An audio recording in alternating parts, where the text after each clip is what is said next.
यहाँ पे हमारे पास क्या है x प्लस 4 डिवाइड बाई 3, तो फ्रैक्शन में क्या लिखेंगे हम 3 ऊपर आ जाएगा और जो हमारे पास x प्लस 4 है वो क्या आ जाएगा, नीचे आ जाएगा। तो ये हमारे पास मल्टीप्लाई में चेंज हो चुका है।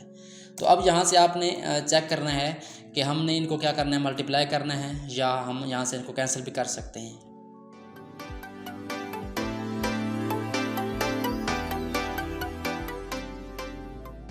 बिस्मिल्लाहिर्रहमानिर्रहीम, अस्सलाम वालेकुम। Welcome students, welcome to my YouTube channel एनजू नॉलेज पॉइंट। स्टूडेंट्स, आज का हमारा टॉपिक है how to simplify complex algebraic expressions. बहुत ही बेसिक टॉपिक है और बहुत इंपॉर्टेंट टॉपिक है अलजेब्रा का, कि हमारे पास बाज़ औक़ात क्या होता है, अलजेब्रिक एक्सप्रेशन जो है वो बहुत ही कम्प्लेक्स फॉर्म में होते हैं, तो हमने क्या करना है, उनको सॉल्व कैसे करना है। सो बेसिकली यहाँ पे हमारे पास जो टॉपिक है वो किसके मुतालिक है, अलजेब्रिक एक्सप्रेशन के मुतालिक। सबसे पहले हमें पता हो कि अलजेब्रिक एक्सप्रेशन क्या होती है, उसके बाद हम क्या करेंगे, कम्प्लेक्स की तरफ जाएंगे।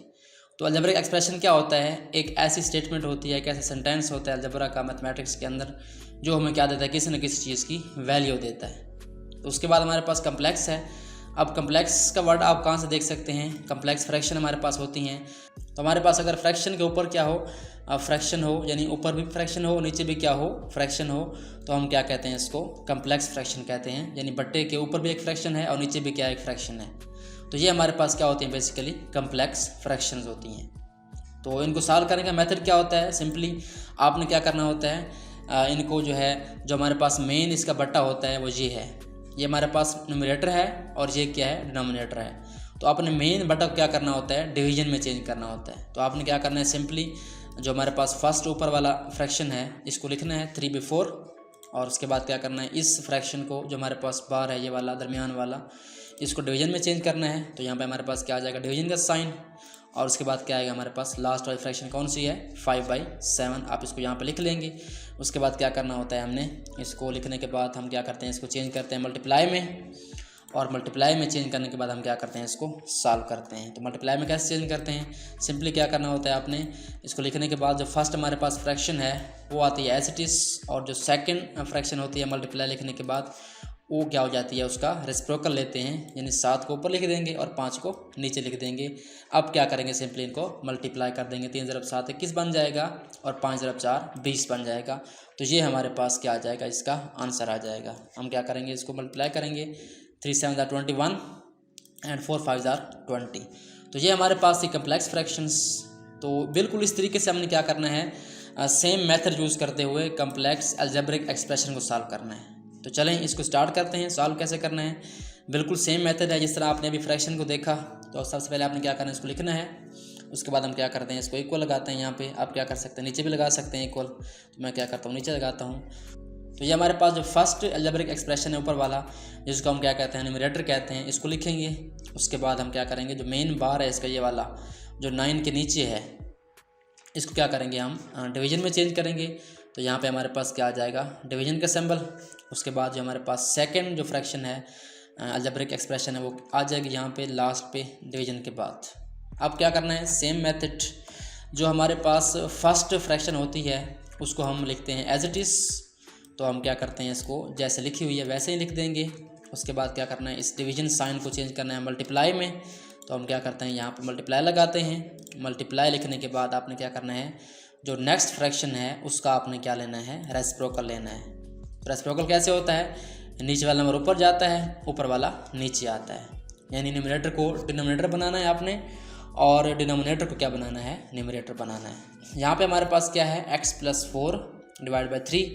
तो फ्रैक्शन में क्या लिखेंगे हम, 3 ऊपर आ जाएगा, और जो हमारे पास x + 4 है वो क्या आ जाएगा, नीचे आ जाएगा। तो ये हमारे पास मल्टीप्लाई में चेंज हो चुका है। तो अब यहाँ से आपने चेक करना है कि हमने इनको क्या करना है, मल्टीप्लाई करना है या हम यहाँ से इनको कैंसिल भी कर सकते हैं। तो आपने यहाँ पे क्या करना होता है, क्रॉस कैंसिलेशन करनी होती है। अगर कोई फैक्टर्स आपस में सेम है, यानी जिन पे एक ही टेबल जा रहा हो, तो आपने क्या करना होता है, उनको कैंसिल करना होता है, या जो टर्म सेम होती है उनको क्या करना होता है, कैंसिल करना होता है। तो यहाँ पे अगर आप देखें 2x + 8 है, और यहाँ पे हमारे पास क्या है, x + 4 है।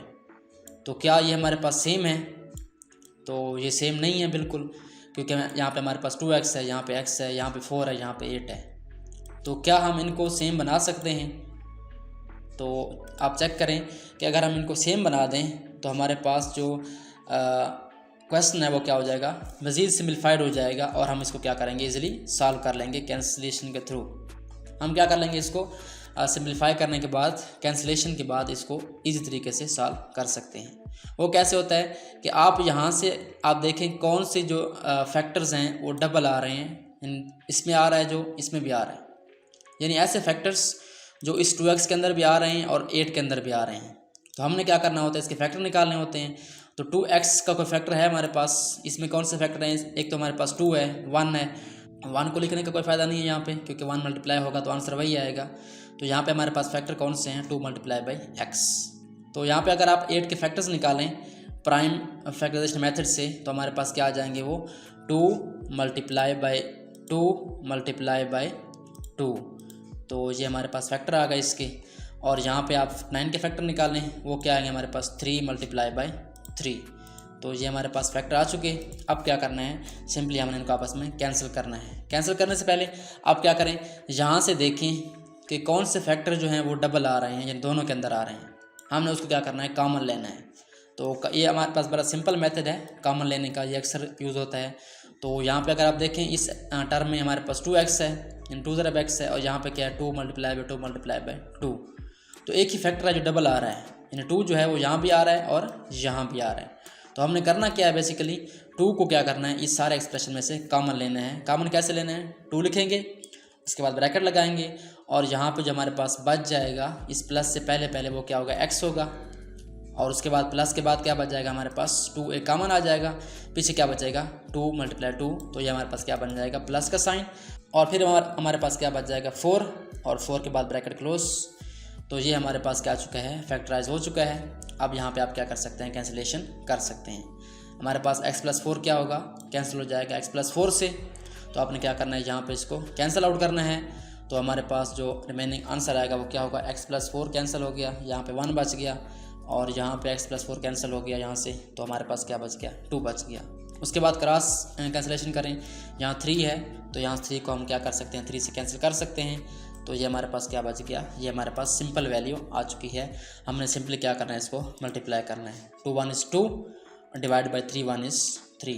तो ये हमारे पास उस कम्प्लेक्स जो हमारे पास अलजेब्रिक एक्सप्रेशन थी उसका आंसर आ चुका है, जिसको हम कह सकते हैं 2/3। सो ये हमारे पास सिंपल मेथड है कम्प्लेक्स अलजेब्रिक एक्सप्रेशन को सॉल्व करने का। आई होप सो आपको टॉपिक अच्छे तरीके से समझ आ चुका होगा। अगर आपने मेरे चैनल को अभी तक सब्सक्राइब नहीं किया तो काइंडली मेरे चैनल को सब्सक्राइब करें और बेल आइकन प्रेस करें ताकि मेरी आने वाले वीडियोज़ का नोटिफिकेशन आपको मिलता रहे। Thanks for watching and don't forget to subscribe my channel.